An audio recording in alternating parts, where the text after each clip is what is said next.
What is going on, ladies and gentlemen? Welcome to the world according to Eric with the baddest bitch on the block, Eric Devante. And I'm low-key upset because I tried to give y'all a really cute rap moment, but that shit looked offensive to many cultures. And not because it was cultural appropriation, but because it was busted. So I'm very upset about that. However, tomorrow's Way Back Wednesday. I kind of got it together, so I'm very excited about that one. But it doesn't matter. That doesn't stop the show. Now, it is time for Bitch, You Better Read. Top 5 entertainment stories that I feel like you need to hear for the week. So let's get this started with number 1. Yes, fuck it up. Is that a single? Are they throwing nickels at her? Is that a Lucy on the floor? Y'all smoking cigarettes in the function? The air must be tainted in this house.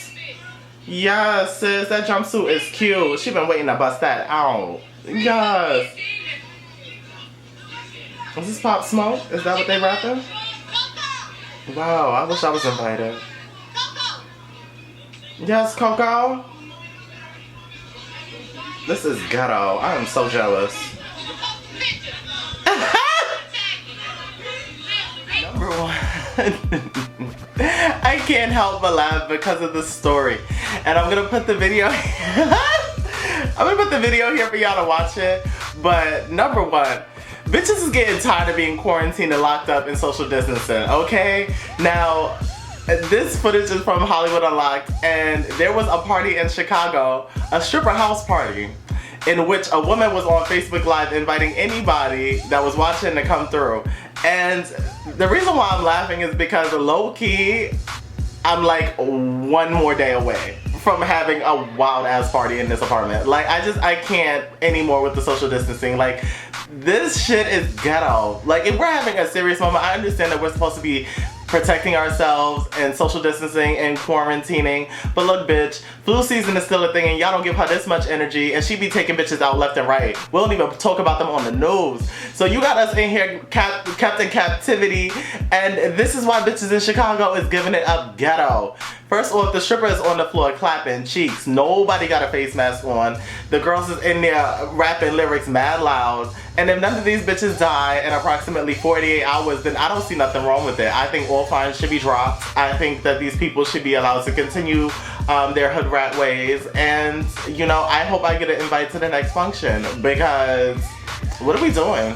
What are we doing at this point? Like, do we have any clear-cut information that necessarily proves that we need to be away from each other like this? Because I'm bored. I'm so fucking bored, and I love giving y'all content and stuff like that, but a bitch ain't been over, touched his toes, unless I've been stretching at home, and that's not what I need, okay? I need a P.D. Pablo, Lil Jon bend it over, touch your toes type of moment. So, to these people in Chicago giving it up filthy, I really hope for the best. Like, girl, don't let these bitches limit you. Enough of this COVID-19 shit. Oh, I'm weak. I am a weak. They is giving it up in that video. Wow. Wow. Number two. This one doesn't make me laugh that much because trigger alert. So there's this black woman on YouTube. She's a YouTuber, and she decided to reveal herself without her braids for the first time to her white husband. And his reaction, in my opinion, is less than favorable. And I'm gonna put the clip here so y'all can look and formulate an opinion for yourself. Barrett?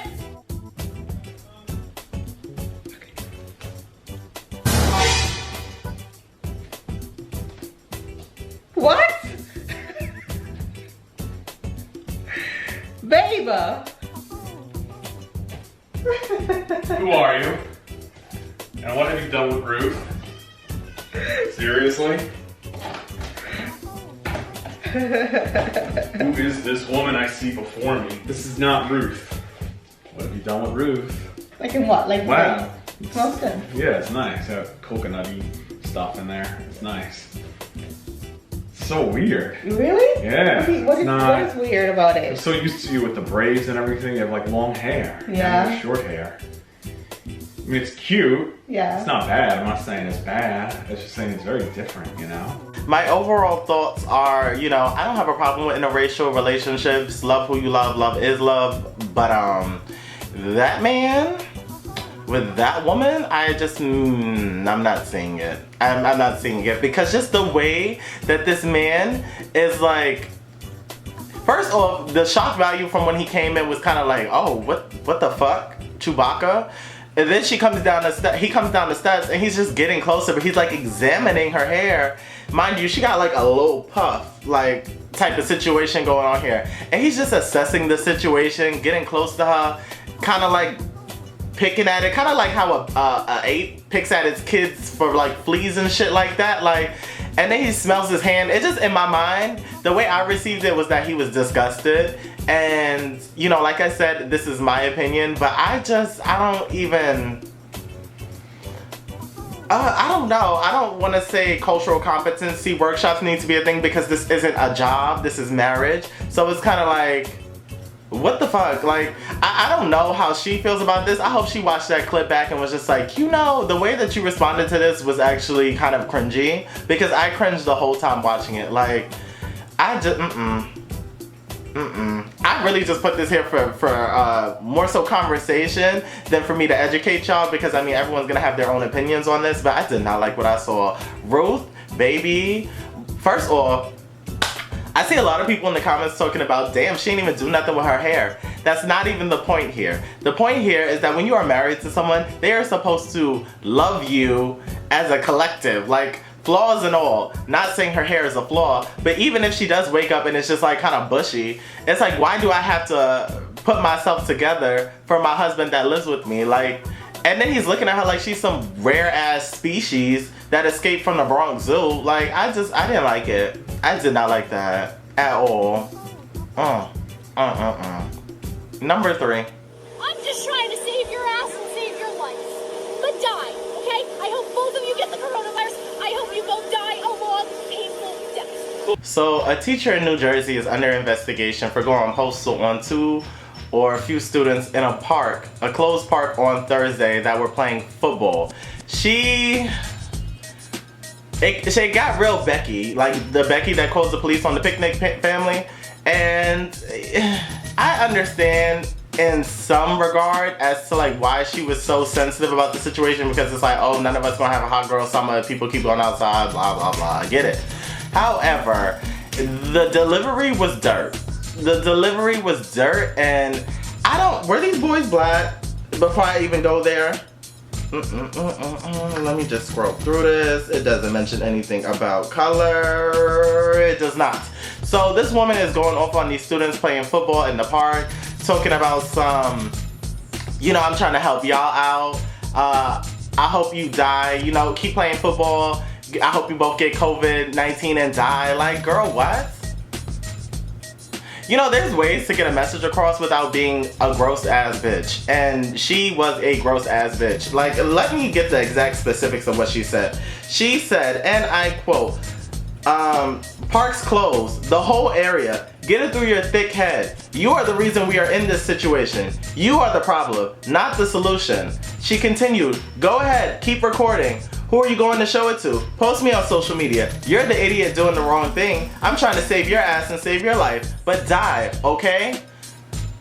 Now, you know, I see people outside doing a lot of shit. I see joggers out there with no mask on. I see drug dealers still slinging drugs. You don't see me cursing them out, talking about, you the reason I can't go to the club free before 10. Like, there is a way to deliver a message, and that was not it, ma'am. Like, I really want to know what ethnicity these kids were. Like, if they were white, okay, then I will disarm. It's still not okay to talk to anybody's kid like that, regardless of color. But if they are white, I would be like, okay, no prejudice. But if they are black, my blood will boil, I'll be triggered, and then that will give this whole video some more context. And I'm not even gonna make any false claims. Just couldn't be my kids, could not be my kids. Like, you're a teacher, first off. I think that that's the overlying issue here. Like, is this how you talk to your students when they don't listen in class? Like, when someone's talking and you're trying to teach a lesson, do you just tell them, well, get left back, you dumb bitch? Like, who raised you? who raised you? And I don't know like what they're investigating necessarily. Like what can you do to this woman? Because she's only verbally talking to them. Granted, she's rude, but I don't think you can like take her teacher's certificate away or however that works. But yeah, just she looks stupid. She looks an ass. Walk your dog, mind your business. If the kids get sick, they get sick. That's their parents' job. Like, girl, I don't know. I'm ready for this to end. I don't like how y'all acting. I don't like it at all. Number four, a clip of Oprah is surfacing. A clip of Oprah's interviewing Dennis Rodman is resurfacing after so many years. Basically, where Oprah is just pressing the issue of whether or not Dennis Rodman is gay or bisexual, and it's low-key cringeworthy, but then again, this is Oprah, and I'm not shocked, especially given all that we've seen in recent weeks and months. So, yeah. Okay, so that don't mean that I'm gay. Okay, that's the next question coming up here. No, I'm not gay. You're not gay? No. Now, you did say earlier that when you were a little boy, we're looking at that little picture of your little ears spread on there, that you were worried about your own sense of sexuality, growing up in a house with all females. I think that's a true statement on my part, because I was very scared to be around guys and boys, little boys, and I didn't know how I would fit in because I was so shy. So, are you bisexual? No. You're not bisexual? No. You do say you don't have to applaud or not applaud. Okay, you do say in this book, you say that maybe in your mind you are. Okay, so Dennis, I mean, the obvious question is, and I have to ask it because you just laid the door open. So have you been with a man? No. You have not been with a man? No. You wrote all of this, you flirted with it, you think about it, you think you might be in your mind, and yet you say too that men and women are offering themselves to you all the time. Yeah. Who says that? When I tell you, boom, honey, boom. Yeah. I am putting this here because, not necessarily to shame Oprah, because I feel like that's been happening a lot as of late, so I can just take the day off. But I want y'all to know that this is what a lot of y'all look like. This is what a lot of y'all look like when men express themselves in ways that are not the societal norm. Like whenever you see a guy not engaging in sports, doesn't over-sexualize women or talk down on them, call them bitches and hoes, or whenever you see them not doing the typical masculine thing, you guys begin to harass them and then be like, are you gay? Like, what's wrong with you? As if it's wrong to not fit that type of man. Like, I don't understand. Like, I cannot tell you the amount of times I watch, not myself, because I'm absolutely gay. Like, it's pretty self-explanatory at this point. But there's so many times where I'll see guys outside and they are comfortable talking to me, or they connect with women on an emotional level, or shit, they do something as simple as cry. And then you got these hyper-masculine assholes talking about, you need to man up, that's not what guys do. Really bashing them and getting on their ass. Now granted, a lot of y'all are gonna frame this like, oh, Oprah's just doing her job. Oprah's job is not to keep asking the same question in different ways. Once Dennis Rodman said he's not gay the first time, okay, we're on to the next question. But then it becomes this question of, oh, well, you've thought about it. Do you think all men think about this? Well, have you kissed a guy? Well, are you bisexual? Bitch, ain't nobody asking you if you munching Gail's carpet. Nobody's asking you that, but you got Oprah over here just doing the most. And I just cannot.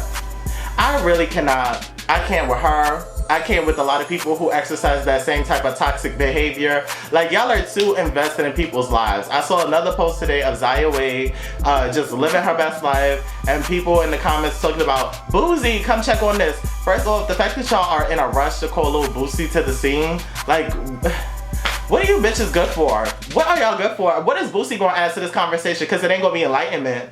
If anything, he gonna drop it down a few notches and make it stupid. Like,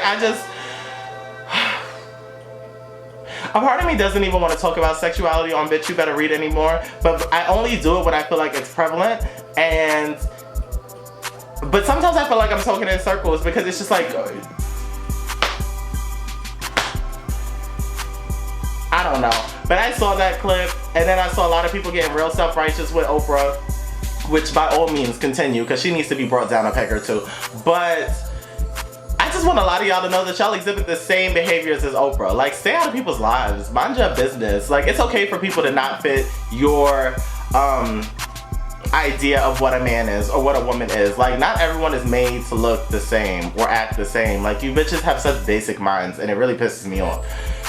But yes, when you see Oprah, if that bothered you, but you exhibit those same activities, please reflect. Reflect and change. Thank you very much. Thank you very much. Number 5. Number 5. Should your boyfriend get his baby mother a Mother's Day gift? And the crazy side of me immediately wanted to say, hell no, that shit is dead. Don't play with me, because if you're giving her gifts, you're giving her dick, and that's a fight. But I realized that, you know, there is a kid involved here, and co-parenting is a healthy thing. So I feel like if your boyfriend gets his baby mother a gift from the kid, I don't think that there's anything wrong with that, because granted, like, this is the person who brought your child into the world. So I think that if you were mad about them giving their baby mama a gift, you're a part of the problem and you're kind of toxic. And then you're also now infringing upon the relationship between the child and their mom. Like, trying to just like create a wedge that don't need to be there. So, like, I get it, especially for my crazy hoes that's really just trying to secure their man and don't want no mess. Like, I get it, but nah, you gotta see both sides of the coin, and I don't think that that's fair. I expected a more pigeon-like answer from myself out of this. I'm very proud. That's growth. That's growth, ladies and gentlemen. But that was all for Bitch You Better Read. So like, share, subscribe, comment, tell a friend, keep washing your hands. If you're in Chicago, please let me know when the next function is. I will be there with bells on. And I will see y'all next week.